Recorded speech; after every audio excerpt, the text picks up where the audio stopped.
Colleagues, friends around the world, I'm Irvin Studin, President of the Institute for 21st Century Questions here in Toronto, Canada. I bid hello to colleagues around the world. Thanks for joining us. We've been a busy outfit over the course of the pandemic, launching all sorts of global conferences, national conferences.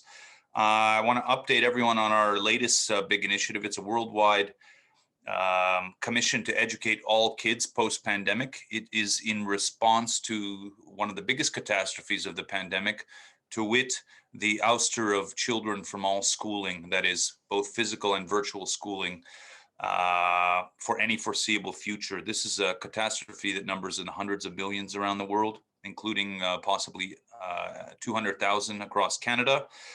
We have leaders from over 35 countries now on our commission, and we'll have 50 by the end of this month. We're doing conferences, briefings, pushing and allying with governments around the world and working with speed. The ouster of kids is, alongside of the public health pandemic, public health catastrophe and the economic catastrophe, the third major catastrophe of the pandemic period. So our institute is trying to really lead on that.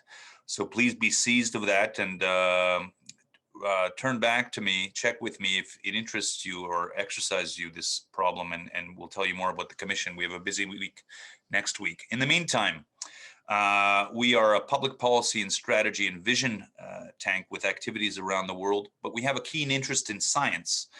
And we particularly try to bridge the worlds of science and public policy, or public policy and science. We don't see as any of the solitudes as exotic to the other. And the vaccine summit is an idea that arose in our last global conference, actually by one of the Chinese delegates. He said, someone needs to do a global vaccine summit. So here we are. We're starting sharp with the question of vaccines, first principles, and then countrywide experiences and all the complexities or simplicities of vaccines. But we'll go into science writ large. And we'll go into some of the broader conceptual and disciplinary questions later on.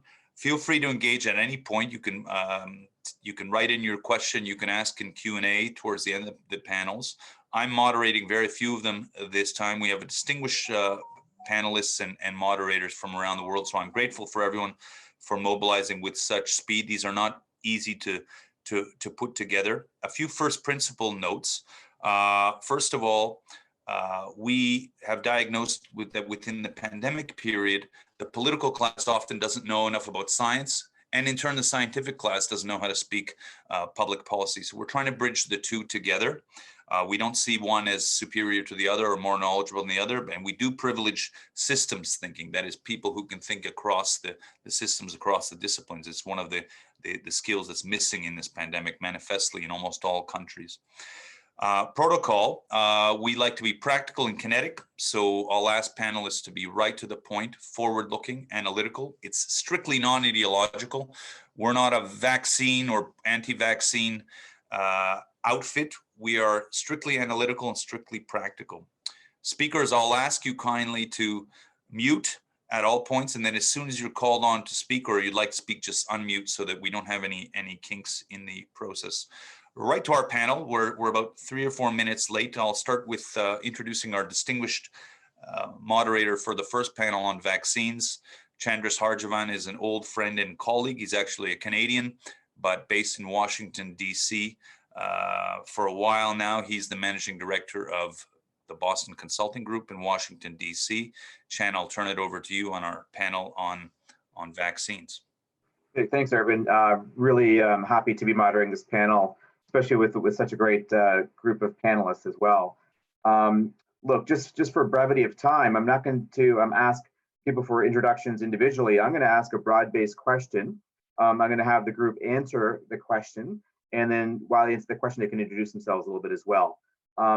So just, kind of building on Irvin's point about often the science community doesn't speak to the public community and vice versa. I'm going to ask a question about, why vaccines? If any of us have kids, we've during their routine checkups, they come home with bandages, because they've been jabbed with 3 or 4 different vaccines, right? So we know vaccines are important. I'm going to ask you why vaccines are important. I think we've also had remarkable success in COVID in developing a vaccine so rapidly.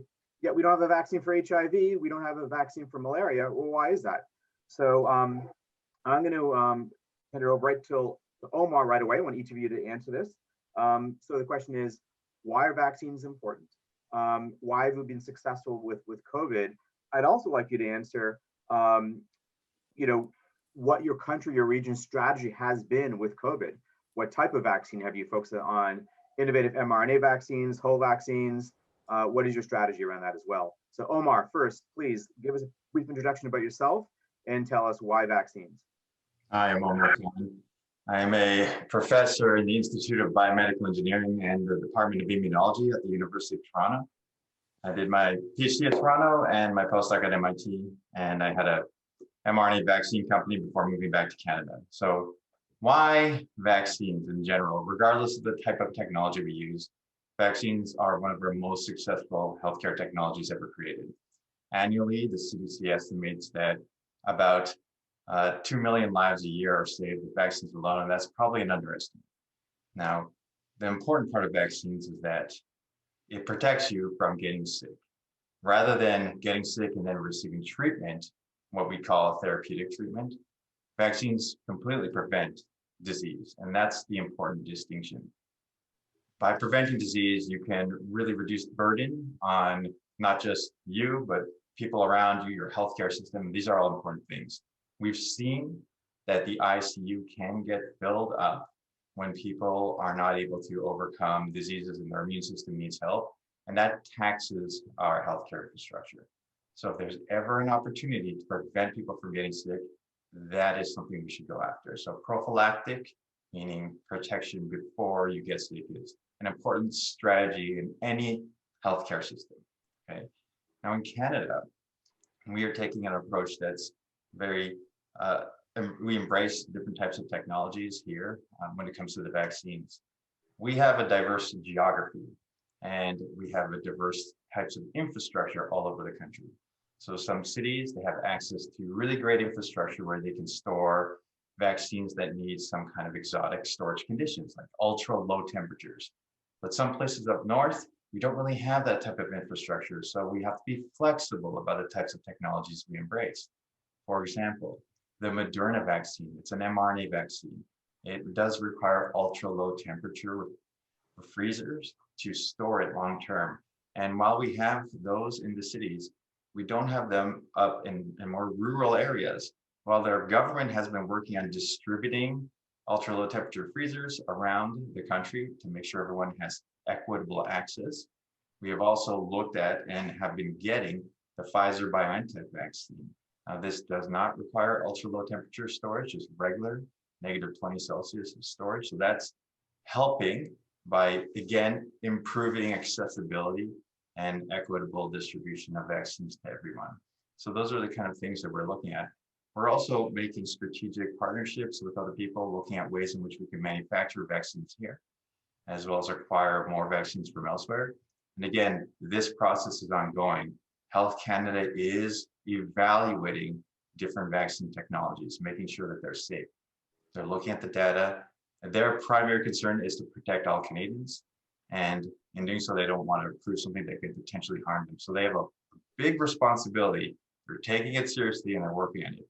So that's what I could say about our vaccine rollout and distribution. In terms of who are getting it, many provinces have their own plans, but in general, higher risk people are getting them first, and people in healthcare. So that's kind of the strategy that we're looking at here. Now, let others join in.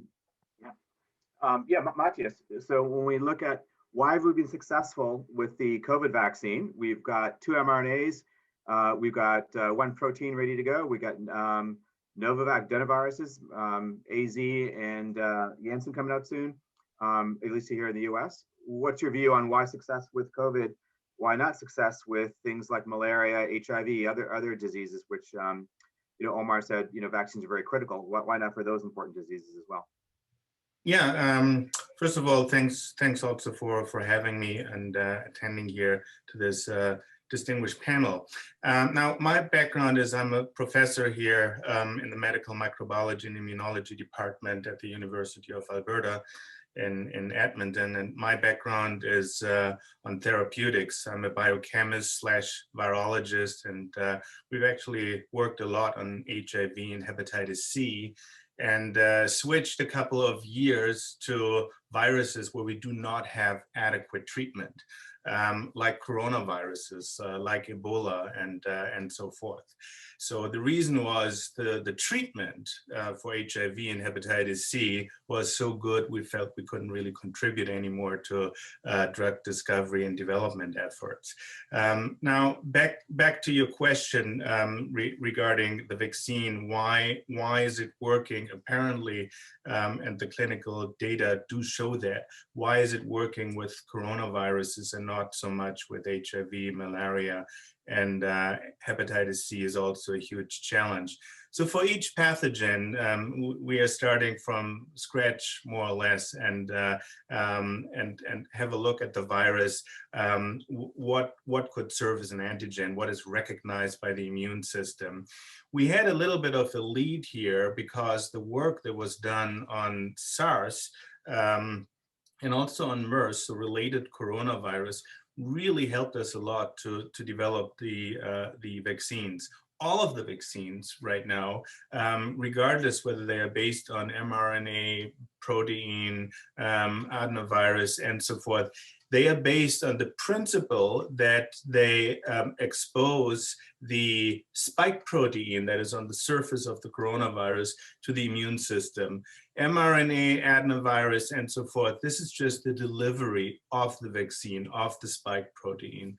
So the clinical data, preclinical data, all of that look pretty good. Omar pointed out Moderna and BioNTech, Pfizer, they have a very high success rate of higher than 90%. That was not to expect. If you remember in the beginning of the pandemic, everyone was cautious. Dr. Fauci was cautious, and everyone mentioned, okay, this is a new pathogen. We have to be careful. And once the clinical trial data came out, it was amazing. We really have to say it is amazing. Usually it takes 15 years to develop a vaccine for something that is ballparking. And now it was in less than a year, we had clinical phase 3 trial data.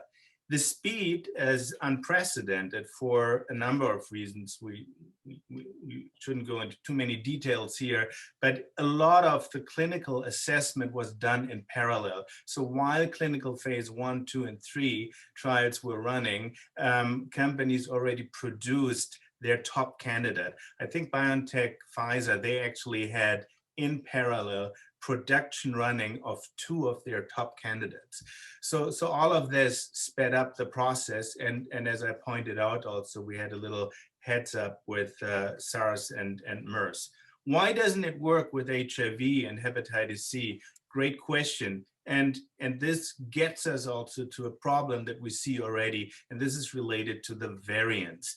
The variants, this is an escape mechanism, immune evasion. So the vaccine may not work as good anymore in the face of new viral variants. They are just not recognized adequately or efficiently enough by the antibodies or the other immune responses. And this is the heart of the problem with HIV also, because the virus attacks the immune cells of the virus. The virus also changes quite quickly, quicker than coronaviruses. And this is a major problem why the development of vaccines is so problematic in this area. Thank you so much. That's a very good explanation. Let me turn it over to Vasily. I think we didn't mention Sputnik. We didn't mention the Chinese vaccine so far. Tell us a little bit about the first one out of the gate. Maybe talk a little bit about China as well. Like, so what was the strategy for Russia? What was the strategy for China? How did that differ maybe from the strategies of the EU, or the US? I believe that because I am epidemiologist and don't invest in vaccine development, so I may take courage and be not so complimentary about the vaccine. First of all, cancel your invitation to speak about China, because we don't know what is going on in China. It is a black box. I will say that, of course, the development of COVID vaccines 2020 was enormous success of the humanity in general. It's not just vaccine science, but we have to have in mind some reservations. First of all, we have to remember that all trials of the efficacy and safety of COVID vaccine were not that good. I mean that no one of these trials tested influence of vaccination on the spread of the disease, on the contagious. It is only protection of subjects from the disease. We don't know how vaccines influence the spread of the disease. It is a big defect of our knowledge. Second, we have very limited knowledge about the safety of the vaccines. May I remind that in India, the application of BioNTech Pfizer vaccine was declined by the Indian drug body, and a special case which I work with is Russian vaccine. Russian vaccine probably in course of development and testing cut more corners than others. So we have really problems with knowledge about the Russian Sputnik vaccine as well as about other vaccines. Does it mean that the vaccine development is a loss? Not. No, again, it is a great success, and their efficacy is without doubt. And even some countries like South Africa stopped to use some variant of the vaccine. It is probably wrong decision. But we have to have in mind that vaccine is not the final solution. Probably, and I understand your question before that. We have to learn how to live with COVID, like we live with syphilis, like we live with malaria, with dysentery. It is our new life with a new disease forever. Wow, great. Kind of a worrying statement that you leave us with there. But let me. I think you're right. Let's go to Ulrich. I saved you for last because I think Israel is the tip of the spear in terms of vaccinations and real-world effectiveness. Tell us a little bit of what's going on in Israel and how effective the vaccines are. I know they prioritize the elderly, the ones who actually have the highest mortality, and we've seen some, I think the death rates starting to come down there, not as quick as we would have expected potentially. But tell us a little bit what's going on in Israel, or like first give us a background about yourself and then the situation.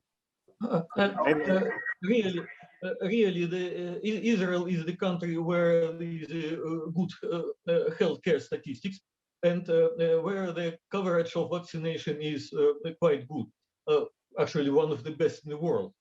But we may not ascribe all the decline in the incidence to vaccination, because they have more or less strong limits on the contacts, on the physical distancing. I hate the social distancing, because we need physical distancing of 1 meter and more, not social. Good point.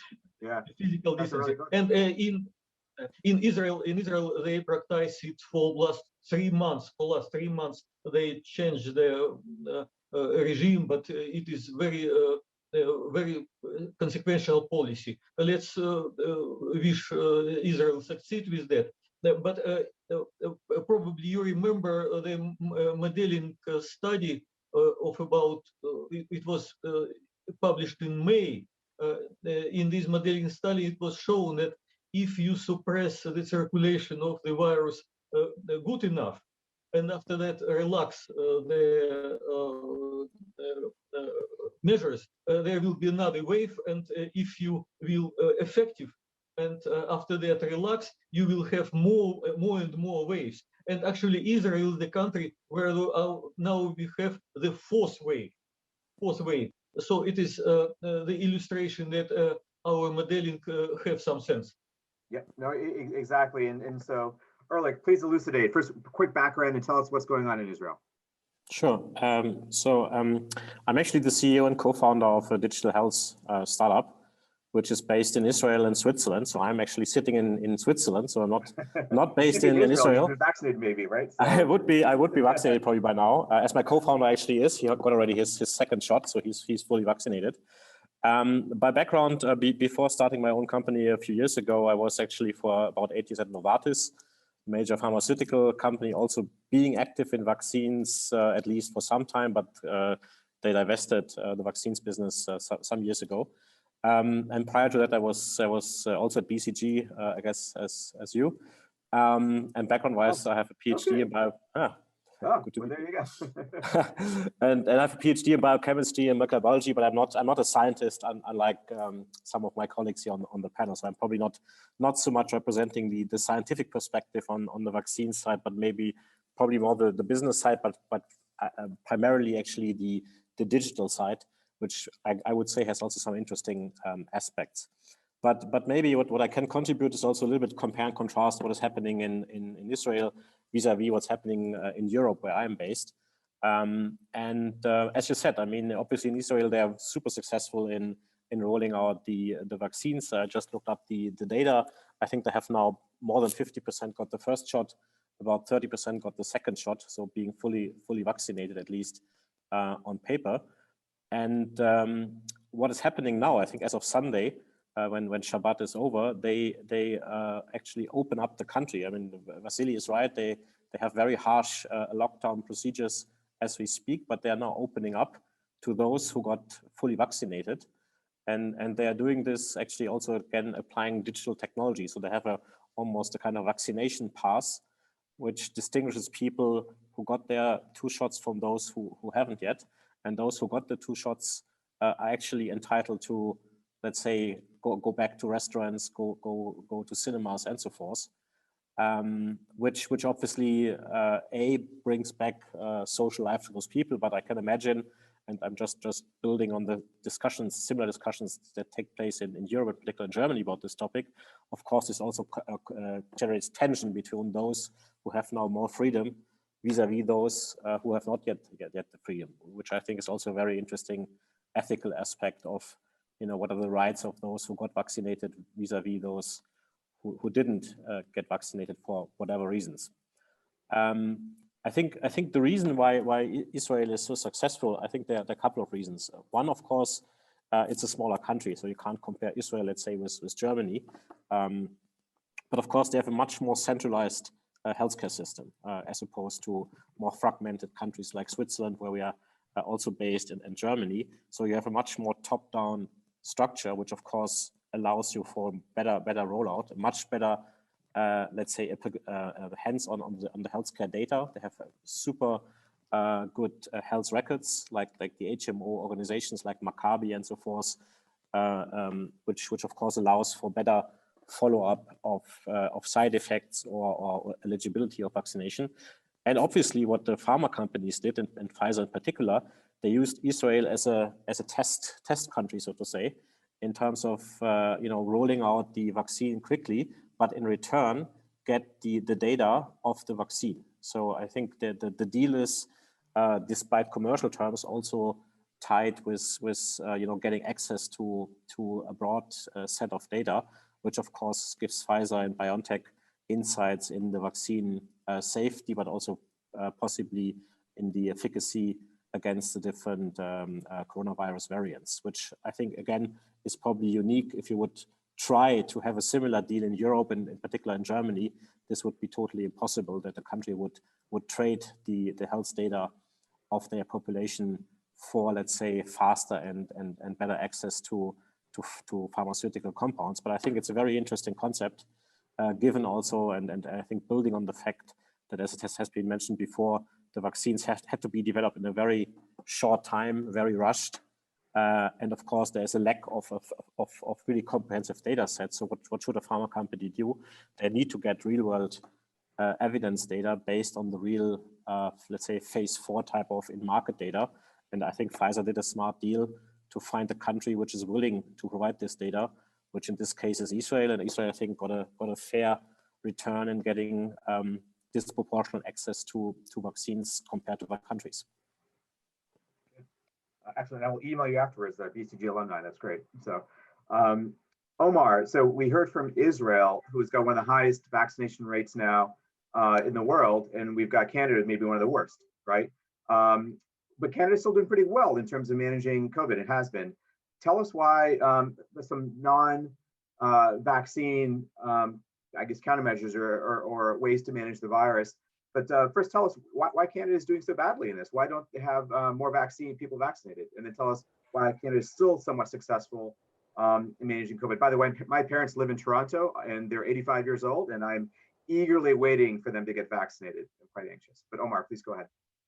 Well, it is definitely a challenge for any country to secure vaccines. I think manufacturing potential is also a big component of it, whether or not they can build it on site or they have technologies within their own country and borders to build these sorts of things. So a lot of the vaccines that we're getting are procured elsewhere and brought in, and they are subject to production. Production is a very basic and fundamental rate limiting step. It's a bottleneck in the process. And when you're trying to, if you're a company trying to distribute vaccines to the entire world, that's in order to get it to the entire world collectively, the amounts kind of slow down. And it is, yes, and some countries are able to produce more than others, it's true. And that's all I can really say about it in terms of how the government has, worked on those deals to make it happen. It's not an easy thing. I can,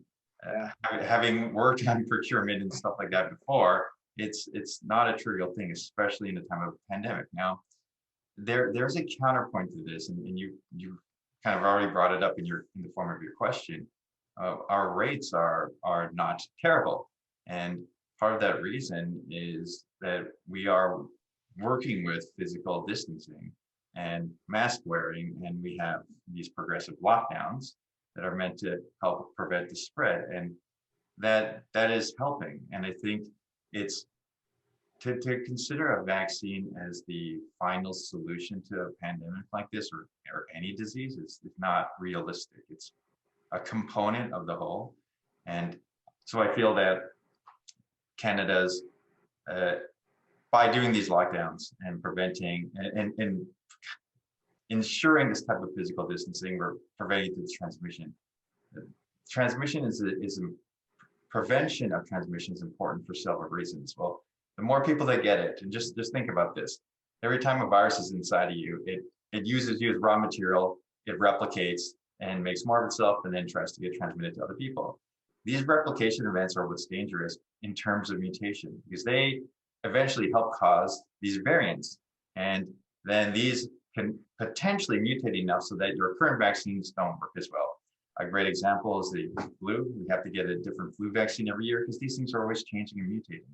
And by slowing down their ability to replicate, we're helping the current vaccines do their job better. And I think that's an important point. So again, it's challenging to speak more on, because I don't have direct knowledge of what the deals are like and the terms are like. I mean, it's easy to see the end effect of, yeah, we don't have as many vaccines as some other countries, but at the same time, let's look at our rates of transmission, and they've been low. So there's, again, it's a mosaic of how different things we can do to kind of protect against this. And the other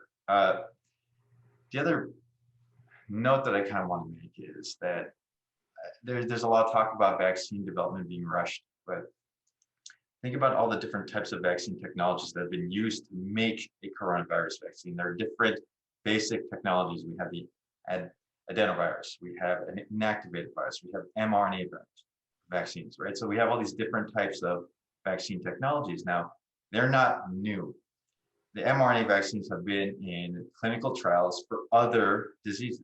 So the technology itself is not new. It's just now that they've switched to go after the coronavirus. So it's not like they've started from scratch and then begun. So there is some knowledge and some degree of comfort with each one of these platform technologies, because they have been used to make different vaccines in the past. So that's why we're just putting all the resources in to focus this time and get something else. So that's part of the reason why things are going quickly.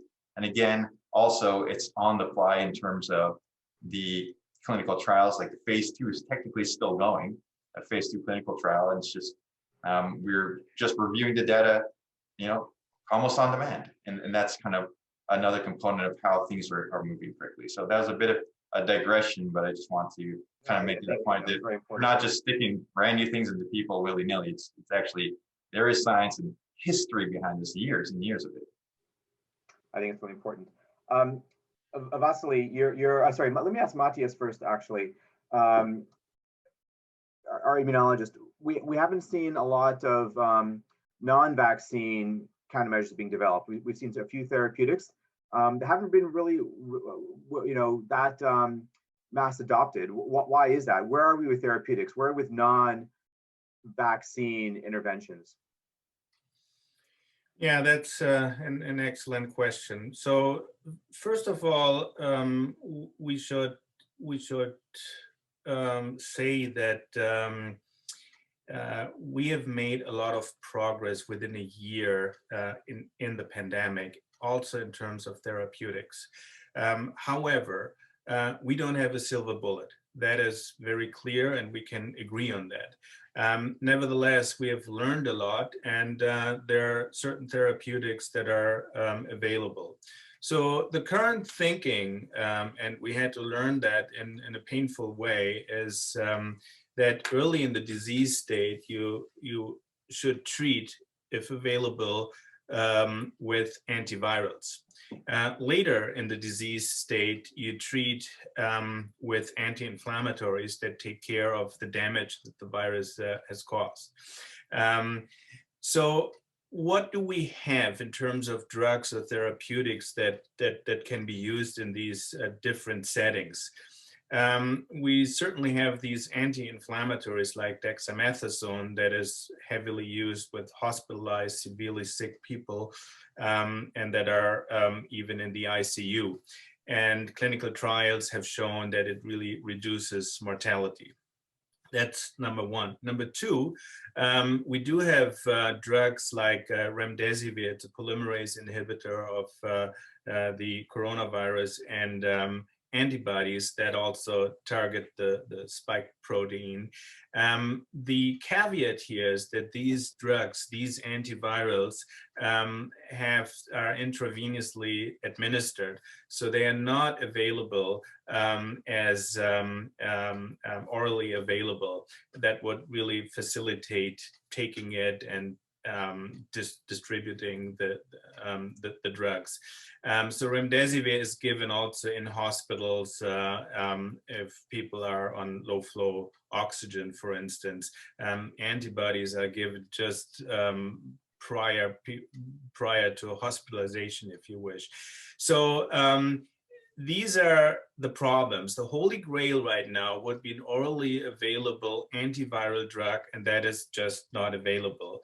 To develop these type of drugs, if we go to other viral diseases, it takes time, and it usually takes a chemistry effort, a huge chemistry effort. So the HIV drugs, HIV was discovered in the early 80s. The first drug, AZT, we had was AZT in 1987. The breakthrough came with combination therapies in the mid-90s. So that was almost 15 years, 12 years roughly after the discovery of the virus. Hepatitis C, pretty much the same. With influenza, we are still struggling to treat the disease. And you can see this is very similar to coronaviruses also. You have to treat as early as possible. And then, of course, it needs to be convenient. It has to be an orally available drug. And that also means that you have to identify those people who are actually sick, who are infected. And that brings us to testing also. So testing is vital in that regard. So if I turn back to your original question, in the beginning, in the first year of the pandemic, we focused in the drug discovery and development field almost exclusively on repurposing. So whatever was available was tested in clinical trials.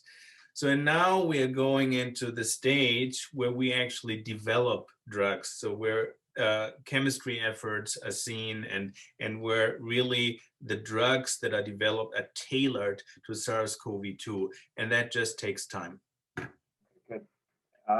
Very complicated, isn't it? It's interesting just how quickly we've come along with vaccines, with timelines very long, but yet with therapeutics, just based on the challenges you described, it's taking a little bit longer as well. Vasily, just a question in terms of, you're a resident epidemiologist. We're seeing vaccinations starting around the world, but I'm curious, Vasily, we're seeing places like South Africa, incidents go down dramatically for new cases. In the US, we've seen just really divergent strategy between Florida, Texas, California, but again, incidences dropping dramatically. We've seen this around the world. What do you think what are your thoughts in terms of vaccination alongside natural herd immunity, and what's happening in countries like South Africa where there's no vaccination yet? They've got a new variant, but we're seeing incidents drop. What's going on?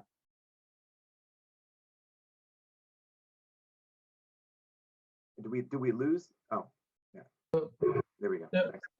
I will say that the proportion of vaccinated people all around the world is negligible. Yeah, it is just Israel or among just two countries where it is more or less a significant proportion of the people vaccinated, and probably in many countries it even will be not high for a long time. Why? In Russia, less than 20% of the people are interested in vaccination. So Russian Russian pharma produce a small amount of the vaccine, but it is enough for Russia. And Russian government even sent the gifts to all around the world, small gifts, and some people accept it. May I return to the interesting question which was addressed to Matthias? To finish the first passage. So, in my opinion, for at least for half a year and probably for full year ahead, the differences between countries and states in big countries like United States, the difference will be totally unexplainable, like it was half a year ago. Places will be different, but we will not understand why they are so different. You know that a number of ecological studies published in literature, and all these studies connecting the differences with with tuberculosis vaccination or something like that. All these studies are not politically correct language, are not very informative. They're not very informative. And returning to the question which was answered by Matthias, the short comment. When I say that quick development of the effective vaccines is a huge success of the humanity. The drug development, especially the drug usage in 2020, was a shame. Of course, the repositioning of some drugs in course of comparative trials is excellent example how things have to be done. But if you try to remember the long and shameful hydroxychloroquine story. It is beyond any critique. It was difficult to imagine it may happen in 2020, but it had happened. And all the time when the new ideas appear in the brains of therapists or the doctor's brain, these ideas have to be filtered. And some of these ideas, absolutely crazy, was filtered quick enough. May I remind that in January, there was an idea to treat COVID by infusion of aprocitentan. Aprocitentan, it is a pro-thrombotic drug.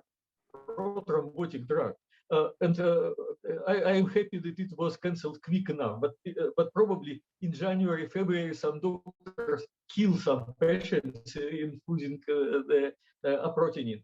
And remdesivir, it is probably effective drug, but its efficacy is probably something like that. Yeah. It is not. No, it is. Softly saying, it is not very effective drug, and many other drugs which are in use now are probably drugs for short time. They will be not in use in a couple of months.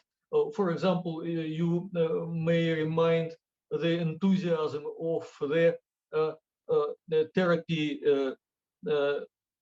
by reconvalescent plasma, which was introduced summertime, and it was enthusiasm with this old-fashioned therapy. It is old-fashioned therapy, but enthusiasm and expensive. Enthusiasm is expired, and now FDA limited to use only from a specific subset of donors. And I believe that this fine-tuning of the therapy will continue, and I don't think that we will have a very effective drug in short time, but therapy will be improving and improving, and God bless our doctors. Yeah, no, that's very, very insightful. So let me open it up to, yeah, go ahead, please. Yeah, Matthias is looking for. Yeah, I just wanted to comment on some of Vasily's comments. I do agree, of course, that the whole hydroxychloroquine handling was a disaster, and we all know why. There was a political undercurrent here, and there was an enormous amount of pressure also to test this drug in clinical trials without actually having adequate preclinical data. Animal data were almost not. Actually, the few papers that were published with regards to SARS, they pointed actually already to problems with hydroxychloroquine. So let's move that aside. And we learned that it's extremely important also in a pandemic to move on in a methodical manner. So we definitely learned that. Secondly, with remdesivir, little disclaimer, I did receive funding from Gilead on our work on the mechanism of action of remdesivir, but I respectfully disagree with the notion that the potency is low. I think there's a lot of data available right now that really show it's just intravenously given, and it's given too late in the course of the disease. So let's wait with remdesivir for like an inhaled version. Gilead is working on an inhaled version. And let's have a look at the preclinical data. The preclinical data are extremely strong, depending on the cell type. It is a nanomolar inhibitor of the polymerase and in cell culture.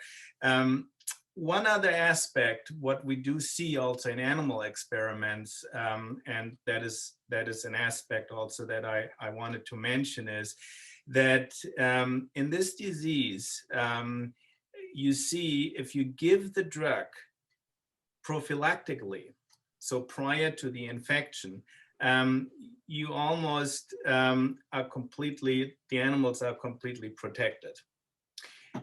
If you give it at a certain point in the disease, then you see the issues coming up. If you give it too late, you don't even see a drop in the viral load, right? So that is the main issue right now with remdesivir. It's not the potency per se. The potency has been demonstrated by many groups, even in clinical trials. We should point out patients who are immune compromised, so where the immune system cannot actually cause a huge damage. So they are infected and they do not develop often severe disease. If those patients are treated with remdesivir, the viral load goes dramatically down. So it does its job as an antiviral, and let's see whether we can actually develop more potent drugs. So, but that is not the issue. The issue is to give the antiviral early in the disease. Did you, just to clarify for my own information, you said they're working on an inhaled version of remdesivir? Yes. Yes. That's amazing. Yeah. So that is in clinical trials, and they actually just announced a couple of days ago that that'll take more time until data are disclosed. So, but that is one aspect. The other aspect with remdesivir is also they're working on remdesivir is a prodrug. So it is metabolized to the drug, but there are different pathways to eventually come to the active form of remdesivir, which is the nucleoside triphosphate. And there's another precursor drug that could theoretically be used, and this is also ongoing. Okay, that's really helpful. So look, Can I jump in for a moment? Yeah, please, of course. I think that's, I'm really glad this therapeutic talk has come up, because I think it also illustrates the point of the concept that there is no silver bullet and it is a mosaic. And a lot of these technologies can be used for different patient populations who are not amenable to certain other types of interventions. So someone who is immunocompromised, you wouldn't necessarily want to give them a prophylactic vaccine if their immune system isn't working that well. So having multiple kind of technologies is important. That's why parallel development is always an important thing to see in a situation like this, or in any kind of healthcare situation. You always want to see more than one parallel technology, because it gives us coverage for exactly this sort of thing. So I'm really, from my perspective, seeing all these different types of development happening in parallel is just fantastic. And there's just a tremendous amount of work, and I think the folks doing it should really be applauded. They're doing some hard work. Yeah, we still have a lot of R&D to go, right? We need to have a lot more treatments and vaccines in our armamentarium. We have 30 minutes left. I'm going to open it up a little bit. I want to dive deep into variants. I'm going to have a very open question to all of you. How worried should we be about variants, and what should we be doing about them?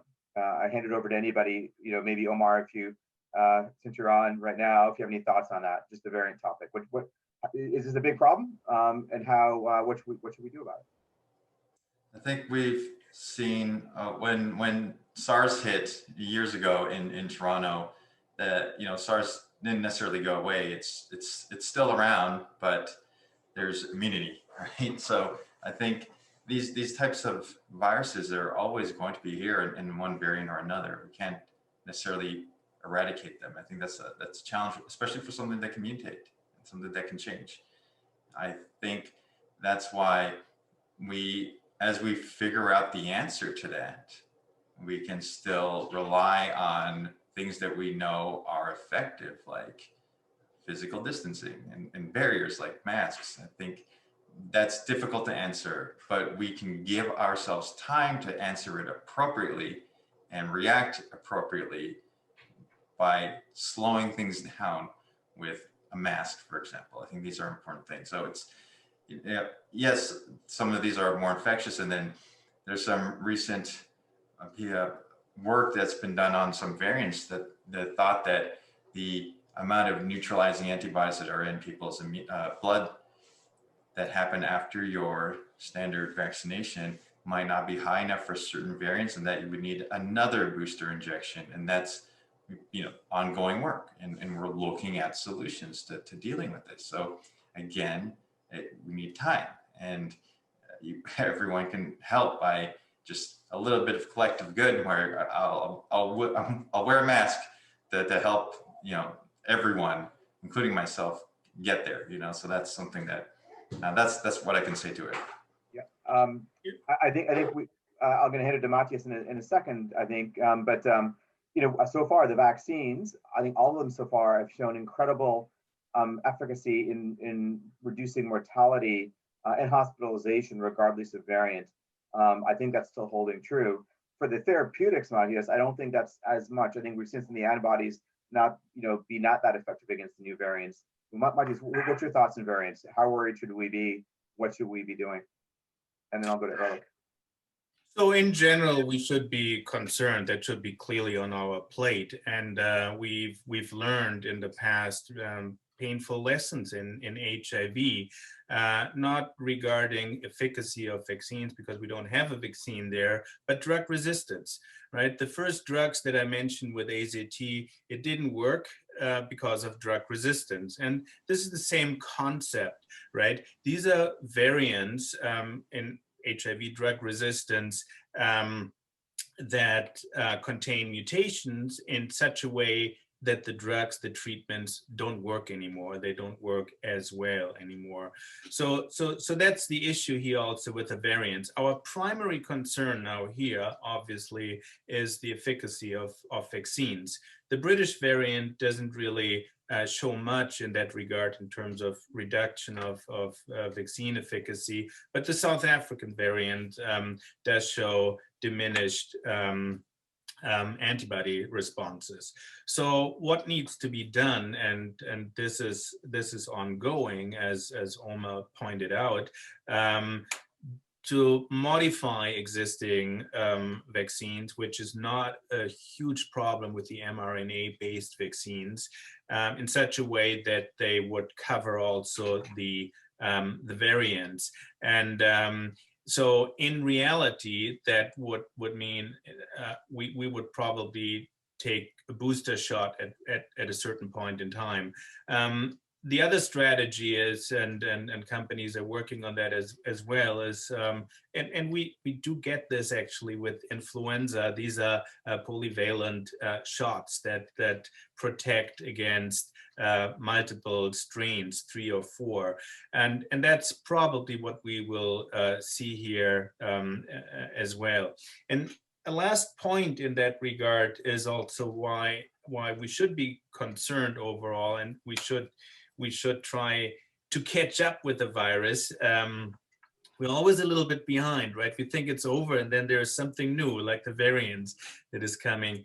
If we look at Manaus in Brazil, they almost had herd immunity, if you wish, right? There were reports that 75% were actually, right? And all of a sudden, it comes up again, and that can be linked to either the variant, the Brazil variant, number one, or also to relaxed physical distancing measures as well. It's very hard to distinguish between the two, right?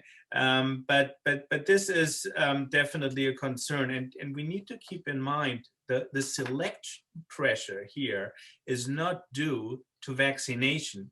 This is because the population was infected with the virus, with another viral variant, the original one, if you wish.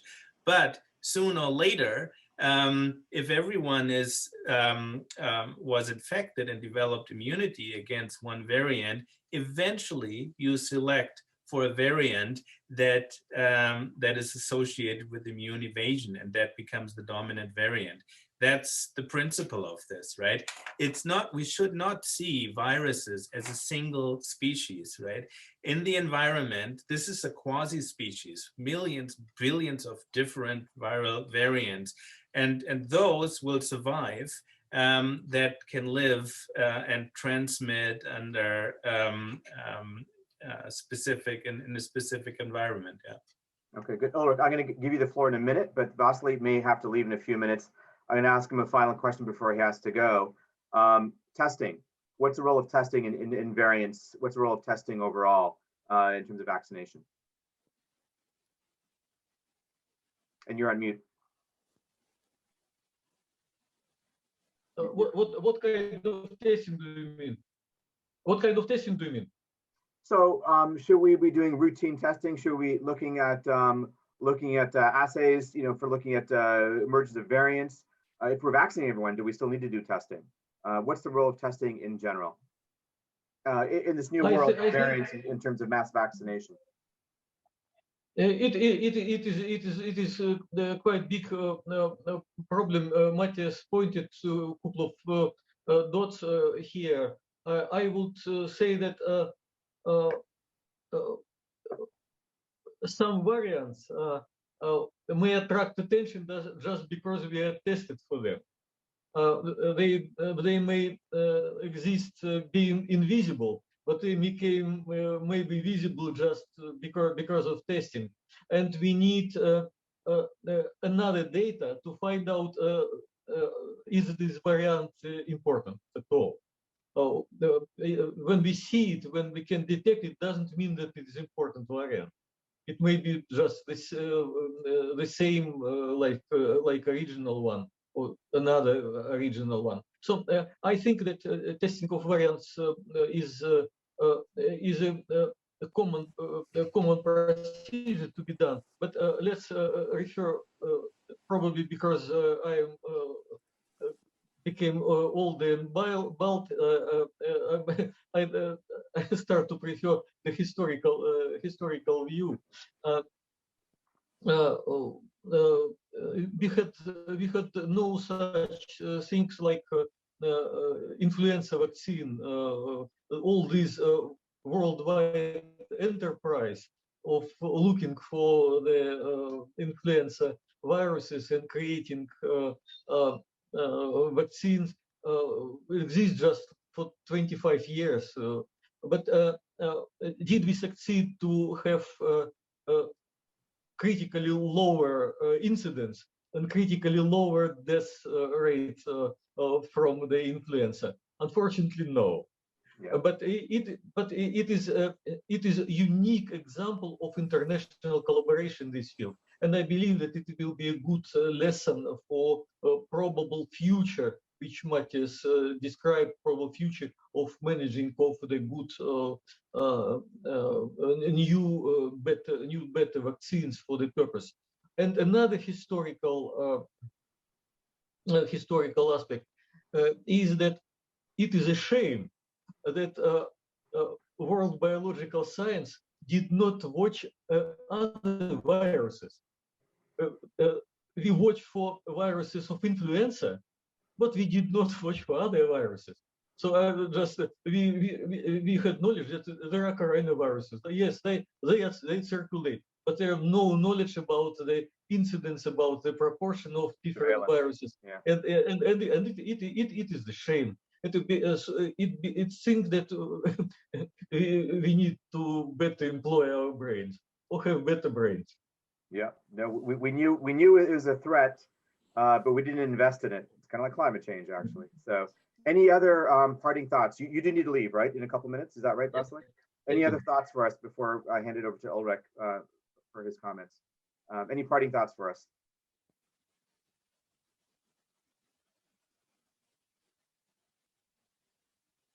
I think we may have lost him. Ulrich, I think he did give us some parting thoughts. I think the notion of biosurveillance is so important. The earlier we can catch these emerging health threats, the bigger, the faster we can intervene in them. So, Ulrich, back to variants. What are your thoughts on this one? I know you've done a lot of thinking on this.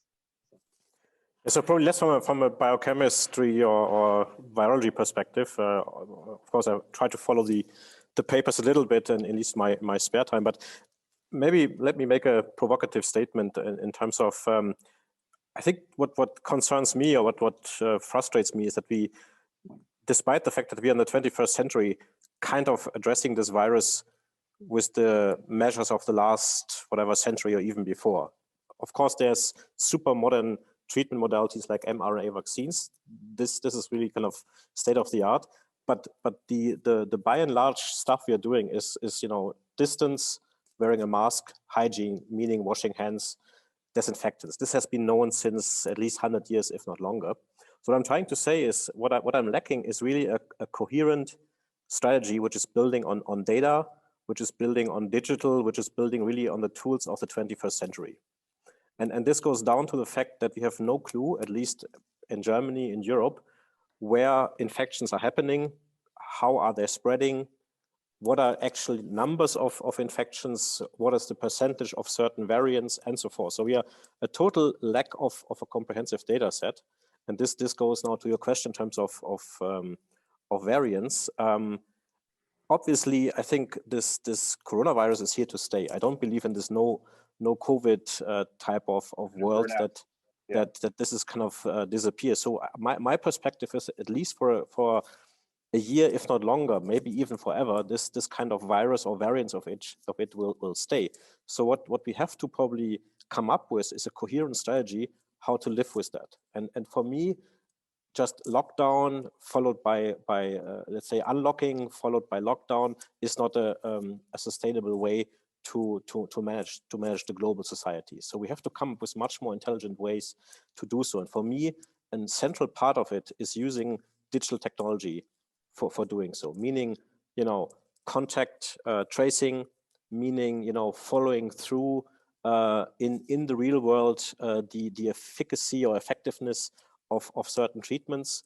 And just maybe as a comment or as a contribution, what our company is doing, we just have launched a real world evidence study in Germany together with the leading specialist medical association, which is representing 160,000 medical specialists in Germany.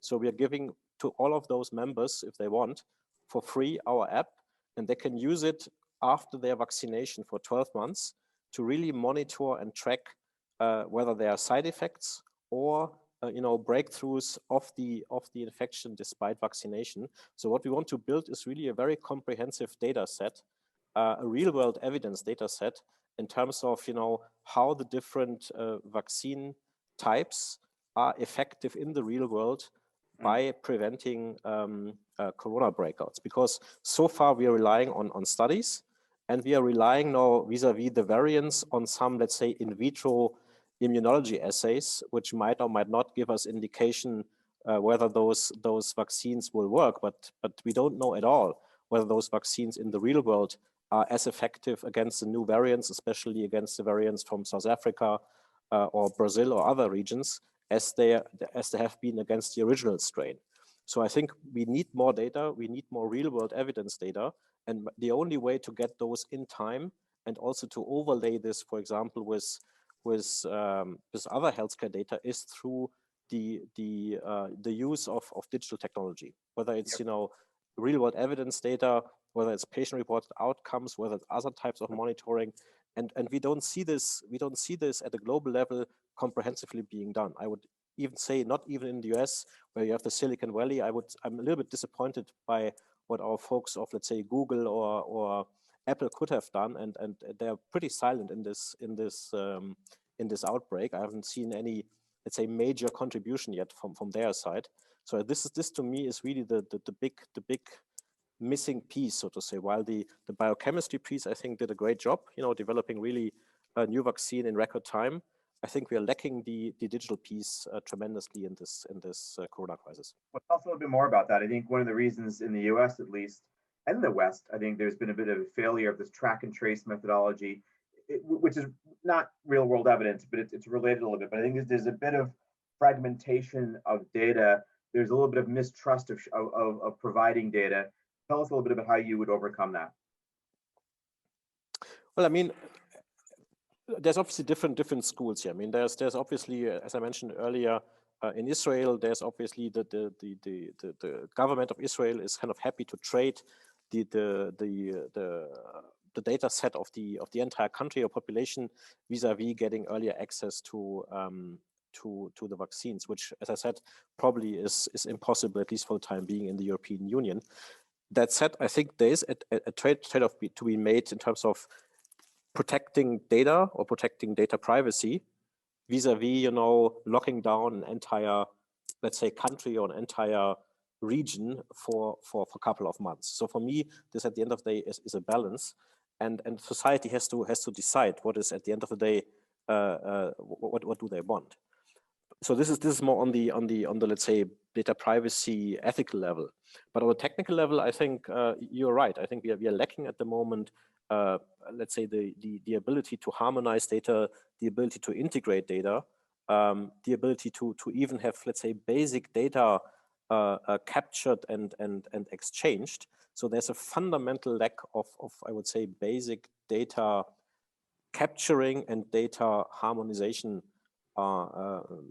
lacking, so to say, and therefore, of course, we have this big black holes and lack of knowledge if it comes to overlaying stuff. I mean, this goes down to the fact that data is being translated or transponded through fax machines still in the 21st century, which is a joke, right? And this starts with if something is faxed, it's by definition not digitized. If data is not being digitized, it can't be used in the same way as it would be digitized, right?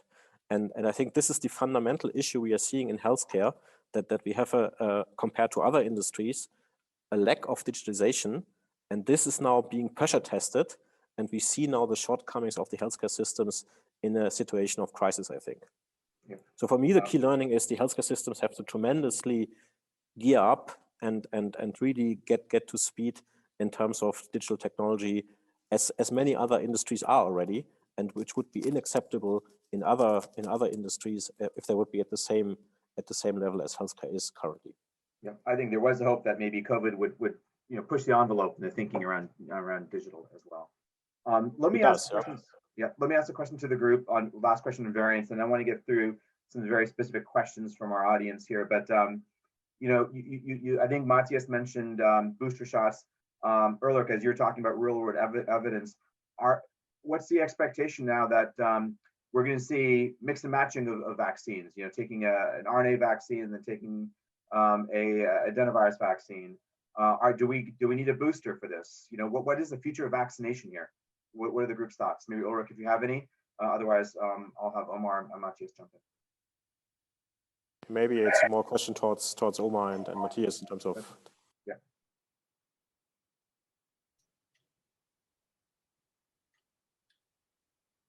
Should I? I think I addressed your question previously. I really think that the future will be something like what we experienced already with influenza. The difference, though, is the. By influenza, you mean like a multivalent vaccine? Is that right? Yes.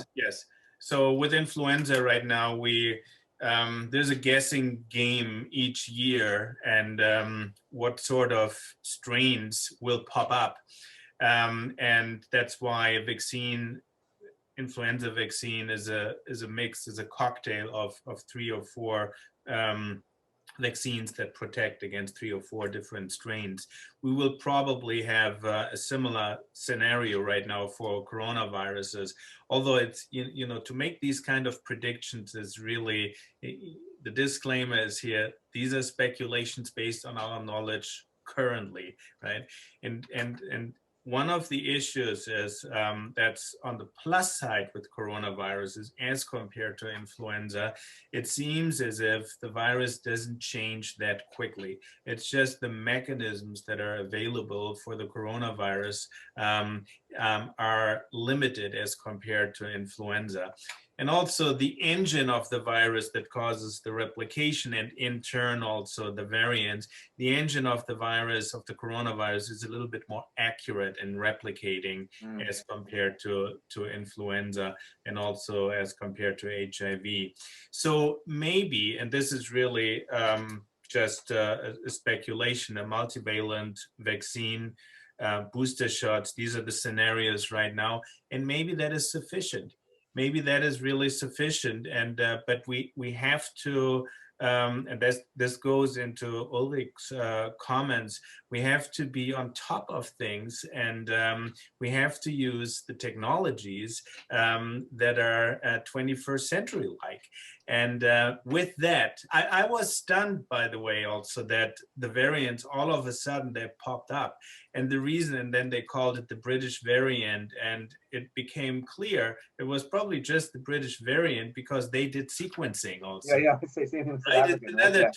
20, We can't call it the Wuhan variant or the Wuhan virus, but we can definitely call it the South African or the British or the Brazilian for some reason. Yeah.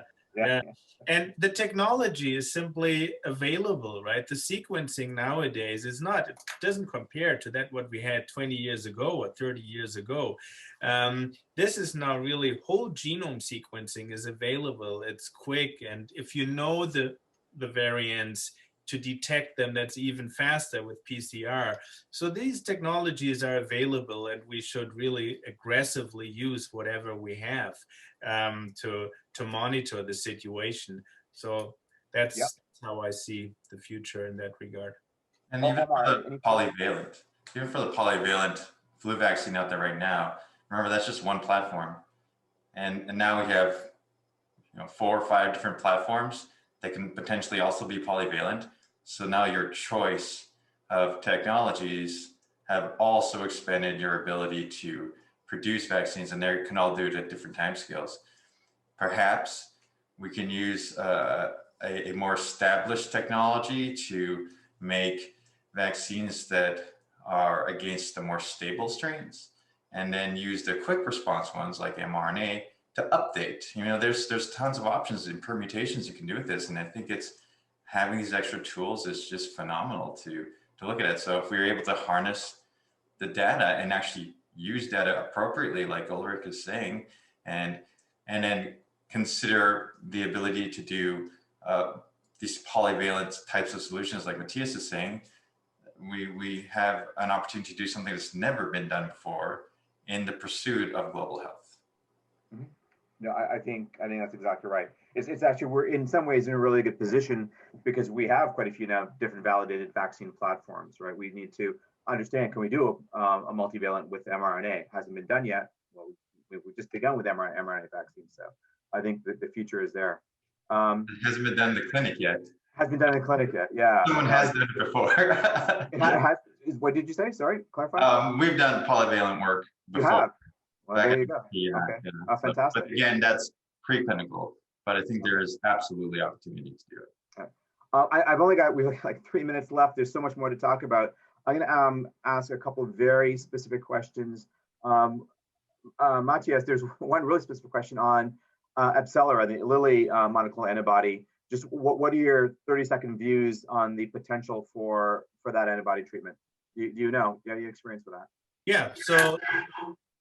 So the latest what we heard also from press releases, right? That's the new way to communicate new data, is that combinations of antibodies, the Lilly antibodies, seem to work quite well and reduce hospitalizations. So these types of treatments, also Regeneron antibodies, they are in some jurisdictions approved for non-hospitalized patients. And the problem is still, these are treatments, they have to be infused. So there are logistical issues with the administration of these treatments, and that needs to be addressed. Okay, no, good, very, very good. Last question, I mean, there's a lot more questions here, but another one here was around physical space and architecture and how we're going to be moving around. Do we need digital passports? Am I going to need to have to show that I've been vaccinated or tested before I go to a concert or to a sporting events? What are your thoughts on our movement through space and time in the future, just with COVID? Very open question, but I thought I'd leave it with that one. So. Yeah, I mean, I think you see it already, like in Israel, where they started to kind of give access to people who have this passport. You have a QR code which shows that they are vaccinated, and they get access now to certain spaces, right? And I think if you see a world of variants of different types of vaccines, of let's say maybe more frequent testing, not probably PCR testing all the time, but let's say once every other day an antigen test and so forth, this needs to be kind of stored, this data, otherwise it's meaningless, right? If you do a test, but nobody knows what is your status. So I hope that we have a world where we can intelligently work with this different, let's say, data points and use it for really getting our freedom back to be able to do what we want to do, go out, you know, have fun, but maybe a bit more now technically driven without, you know, Big Brother is watching you, but using technology intelligently to get back freedom, I would say. And this concept isn't too new either. If you are looking to emigrate to certain countries, you have to do a health screen, and they won't let you in unless you're fine, right? So this isn't abnormal. Countries do this to protect themselves already. It's just now it's very highlighted because usually not many people are looking to emigrate, but now everybody's looking to just live and move around normally. So it's just been magnified, I feel. That's fine. Closing comments from any of you. We're almost over time yet. We're gonna have a 10-minute break after this, but any of you, you know, this has been a phenomenal panel. Lots of 21st century questions. What did I miss? Any closing?